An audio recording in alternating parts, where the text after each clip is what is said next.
that the other was not heating and the oil was still working. So we made sure to have that igniter on our truck. We got there, we did our test, and we did determine that the base igniter was bad. If you can see the photo down there, it wasn't cracked or broken like a lot of them are, but it wasn't enough resistance to let the gas regulator, pressure regulator, gas regulator, open up so that the gas would flow. So we had to replace it. The nuts that we put on, the wire nuts, those we like to put black masking or black electrical tape on afterwards and wrap it up really good to make sure that they don't come off. That's just something that we do on all of them just to make sure that we have an extra level of protection on there.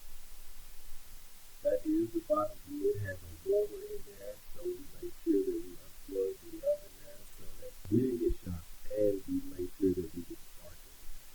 Even though it's supposed to be out, sometimes crazy things happen. And in this last video here, we're just letting you hear that the gas is on.